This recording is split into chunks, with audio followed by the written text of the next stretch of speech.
Thank you for supporting the Oneness of Black Podcast. I'm your host, Dr. Erica Pike. Season 2 will bring many amazing guests that will share their life's journey. Dr. Richey has reached many different lives all across a vast range of fields.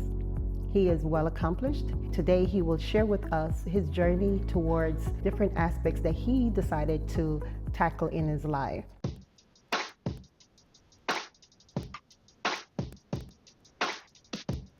I noticed that you come from, like the humble beginnings in the sense that you had to go to the route of, getting a GED and then progress through. But then, you're at the point right now where you are highly sought off, right? Yeah. After. So can you talk about a little bit about where you are today? Some of the things that you are actually doing in your circle, in your Absolutely. world, because it's fascinating to me to see the fact that you have millions of followers and viewers, and talk to us about that just for a little bit. I'm going to tell you a personal story that happened a few months ago, and then get into the broader scope of it. So I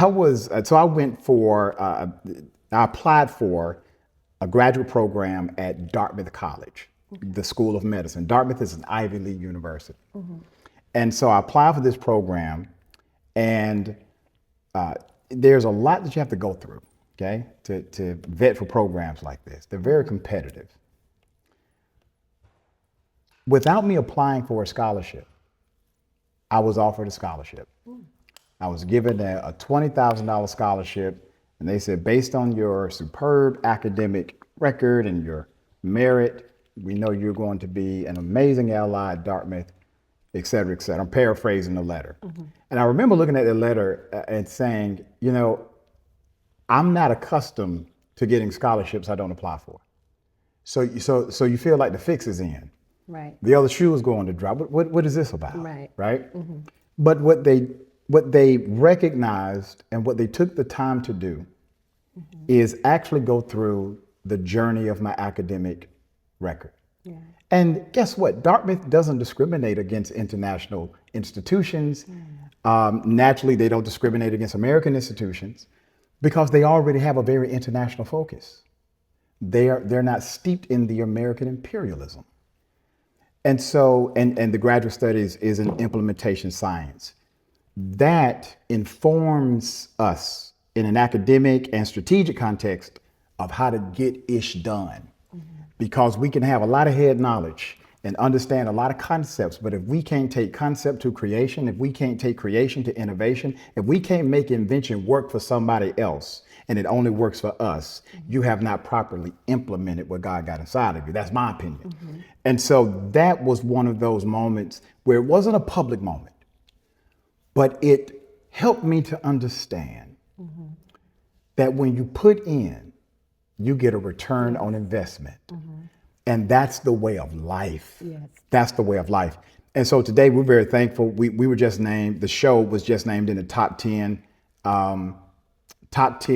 best debate platforms in America with Bill Maher and MSNBC's Chris Hayes. We were rated by Million Podcasts. Can you tell us the name of your show? Indisputable with Dr. Rashad Richey is Yes. the name of the program. And tell us when you are on and all of that. Yep. Every weekday, 2:30 p.m. to 4 p.m. Eastern time. And the show is multi-platform. And so we're in spaces all over, social media, podcast, the whole nine. Okay. And you have millions of followers too. People are actually driven to, and really are, they find your program really intriguing.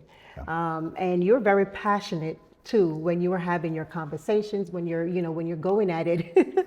You're very passionate about it. I've watched a couple of them, and I've seen your passion and your love for what you're doing. It really shows, and it really shows not just your passion, but your knowledge of what you're talking about. The topics that you're really interested in, and so I noticed that you're also into certain topics more than the others. Yeah. And I know that you have a wide range of knowledge. You're into education, right? You have a doctorate in education.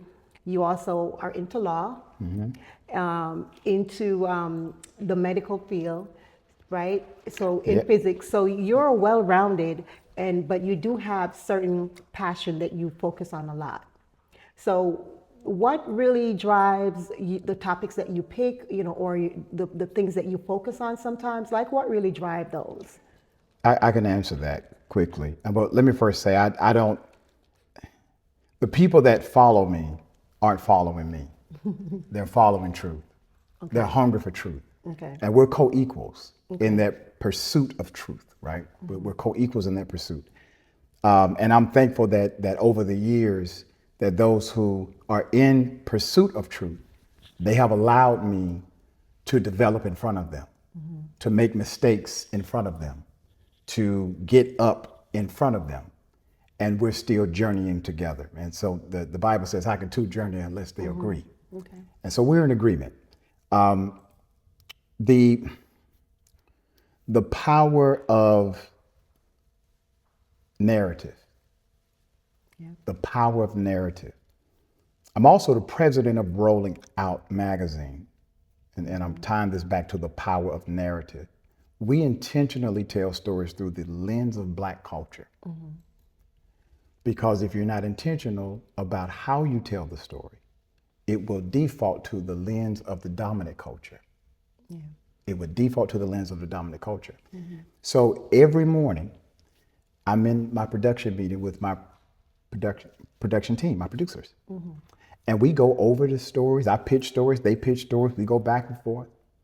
And then once I come up with, all right, here's the format for today, I produce my own stories as well.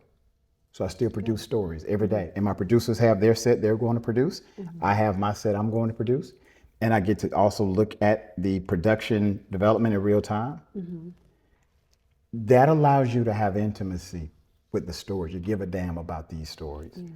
And no one briefs me on what we're going to talk about. Nobody controls my platform. Nobody tells me here's the plan today. I'm the executive producer and host of my show. And the knowledge or the insight that you see is because it already went through me. I've already researched it. It's true. It's not something I'm reading on the teleprompter. Matter of fact, I have no teleprompter. Right. But that's how we do it. And that is awesome too, because when it's in you and it's embedded, it's going to come out. So that's awesome. One of the things that we preface on this show is we're stronger together. And I know our Black culture, we have, a wide facet of, different Black nationalities, Black Americans and, West Indian Blacks. And so I know you've interacted and you've, communicated and you have some really good understanding of different cultures, Black cultures.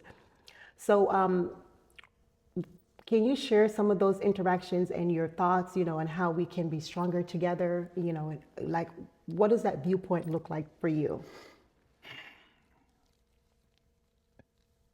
For a year of my life, when I was a teenager, I was raised by a Jamaican family. It was one of my adopted families. And the brothers are still my brothers today. Oh. Okay? And when I tell you, those folks broke me in, old fashioned, all right? And I loved the culture. The food was different. It was the first time I saw love in a way that expressed itself by eating out of the same bowl. I had never seen that before. All right, but I loved it because these are things that when you're a foster kid, these experiences are real. You just don't get to have them, like that kind of family connection. And what it taught me is how beautiful we all are. Okay, and we're connected in ways that our human consciousness cannot completely understand for the most part right now. But we are way more connected than we are separate. We are way more alike than we are disalike.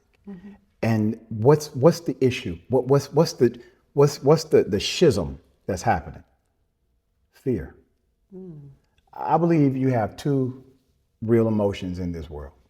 And everything else is a variation of those two, love and fear. If you have compassion for somebody, that's love. If you're bigoted, that's fear. If you have grace for somebody, that's love. If you decide to judge people, that's fear, because you're judging yourself. And those are the two emotions that you have. Those are the two real experiences, and then those are variations of those experiences.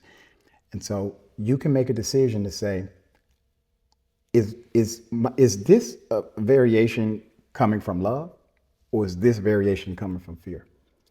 And when you start looking at your interactions in that way, you realize how, especially as Black folk, our game is not war. Our game is not violence. Our game, the way we authentically come across, we don't want vengeance.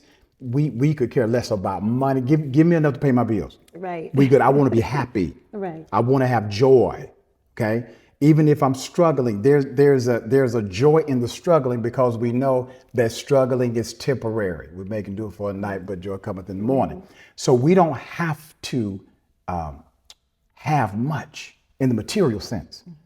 That goes back to a deeper reality of a shared experience over the globe of Black folk. There is not a coincidence that Black folk in Iowa act like Black folk in Atlanta when it comes to struggle. That's a spiritual connection. And when our white brothers and sisters who ally with us, they can only ally with us when they take the time to say one thing: what if I was in their shoes? How can I see it from their perspective? And how can I utilize my resources and intellect and gifts in order to make the world a better place?